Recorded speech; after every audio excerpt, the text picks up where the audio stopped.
Hey everyone, it's Tina from Tina's Crafty Crochet, and today we're going to be doing an original by my friend Kiki from Kiki's Kickin' Crafts over on Facebook, and she has titled this pattern Kiki's Bloom, and this is what it looks like in a solid color. It's very unique and it's very versatile actually, and it kind of looks like a little badminton birdie after you sew it all up.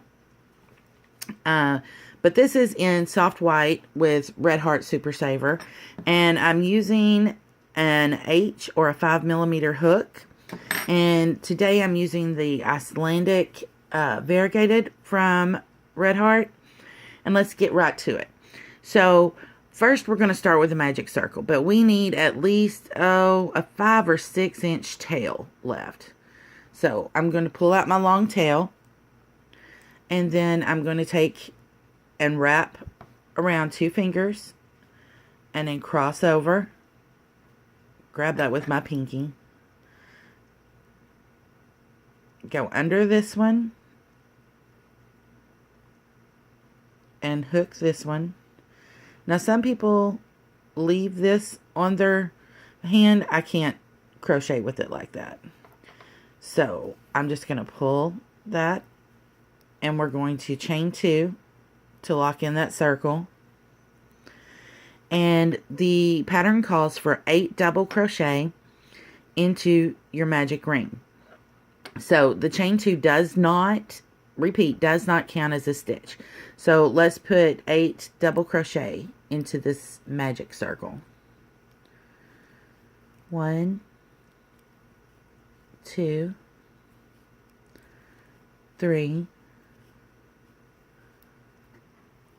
4, 5,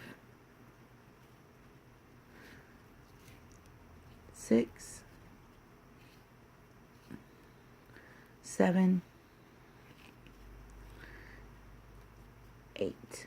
Now, if you are new to crochet and you don't quite know what a double crochet is, I do have individual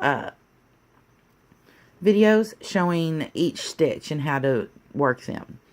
Okay, so now that we have our 8, we're going to take our tail and we're going to pull, and it's going to tighten up our magic ring. And now we're going to slip stitch into the first double crochet, not the chain 2. So if you have trouble seeing it, just count back. 1, 2, 3, 4, 5, 6, 7, 8. See, a lot of people thought it'd be this one, but that's your chain 2. We want to go into the first stitch right there. And then we're going to just slip stitch to join. And I'm going to tighten up the center just a little bit more. And for round 2, we're going to chain 2. Does not count as a stitch. And then we're going to put 2 double crochets into each stitch around.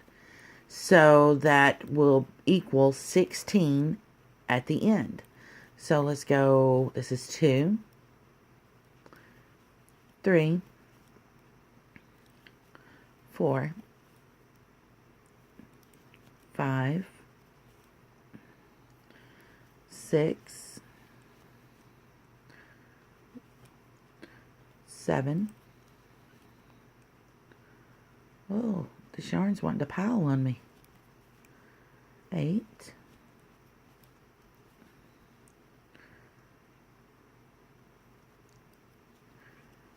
9, 10, 11, 12, 13, 14, 15, and 16. Okay, so now we're going to slip stitch into our first double crochet, and this is the magic circle with our beginning 8 double crochet, and our second round was 16 double crochet. And for round 3 is the petals. This is a great flower for beginners. We are going to chain 1, and we are going to do a single crochet, a half double, a double crochet, a half double, and then a single crochet, all in the same stitch. So we're going to go single. We're making a petal. All right, there's a single, the half double, and you go through all 3 loops, and then your double, and then another half double, and then a single. And this is 1 petal. And we got to do that all the way around. So we had 16, so we have to do 16. 1 single, half, double, half, single. Okay. You have to kind of push it together because it's going to get kind of floppy on you.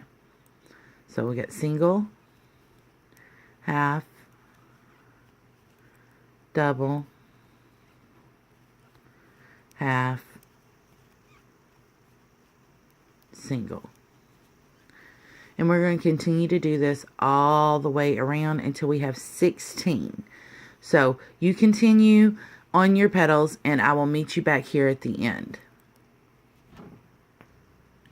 Okay, I'm down to my last one, and it's going to be tricky getting all those stitches into this little bitty space, but we're going to do it. So we're going to do our single, our half, our double, our half, and our single. And what we're going to do is we are going to slip stitch to the first single crochet right here. Let's get you focused. And normally I would just have you go ahead and chain and then cut and pull, but we want a nice even edge on this one, so I'm going to pull up my loop just a little bit, and I'm going to go into the next stitch from the back to the front. I'm going to place my loop over my hook, pull it through, and then I'm going to clip my tail. And I'm going to pull that through. And that gives us the seamless join. And you can't tell where we started. Okay. So what you need to do is get your needle. I think I need a new needle holder. I've broken mine. And you need a big eye on it. And it's not sharp. And we're going to sew in our tails from where we ended. And I'm going to just go down a little bit and secure that, and then I'm going to go back and forth a little bit, weaving that in, and then I'm going to go in a different way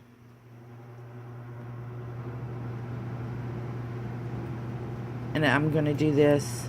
That was twice. I'm going to do it one more time because it'll be a nice secure piece and you don't have to worry about it coming out because yarn can't travel 3 different ways at the same time. So now this is what it looks like before you sew it together. This is a cute flower all on its own. You could put this on a hat, sew a button in. It's just super cute. She did an excellent job.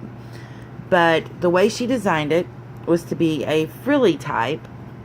So we are going to follow the pattern. And run your 5 to 6 inch tail through your needle.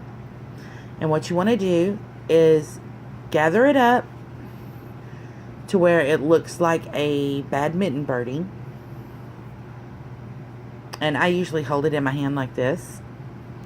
And then I'm going to take and I'm going to insert and go down to where I want the seam to be.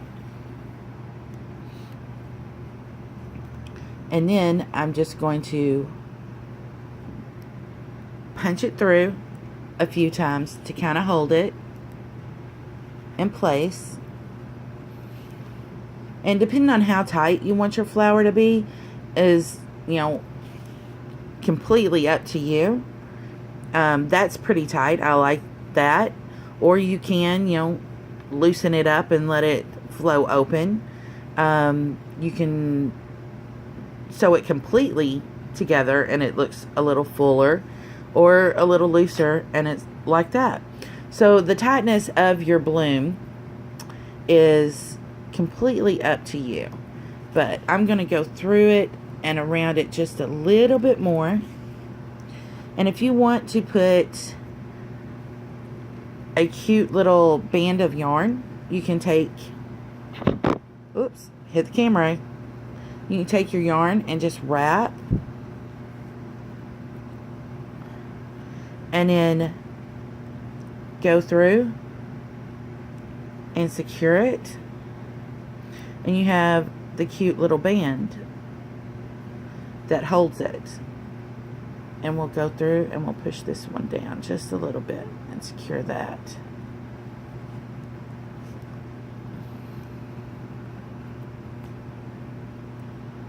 I'm going to just sew that like that. And I'm going to knot, go through.